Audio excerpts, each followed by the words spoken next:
My brother was born in 1921, and my father and my brother, which is 2 years older than I, had the big farm up where they are now, at the foot of Buffalo. And then in 1922, my father said, let's move to the farm while we do the haying. Well, I said, I guess we never got the haying done because we never moved back. There was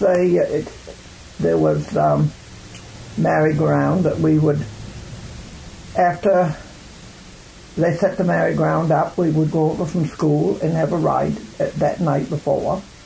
And then there's some years that they'd have a midway so that you could hardly get through. But you see, that was when the fair was in September, just before Freiburg Fair. Went from Freiburg Fair right to, from Waterford Fair right to Freiburg Fair.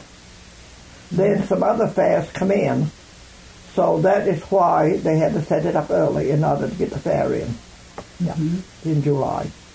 It's not as good as it used to be when it was in the fall, because at that time, and because they had all kind of vegetables and everything then, and now you've got to get your garden in awfully early to have anything, to mount to anything in July, last of July. Mr. Truman from Norway Lake, Norway Main Street, that did boxing. I can see him standing out on the porch, or whatever you would call it there, with his boxing gloves on. And there's other things, but I know there was quite a fat lady in my memory that sat on a couch that they brought in, a darky lady.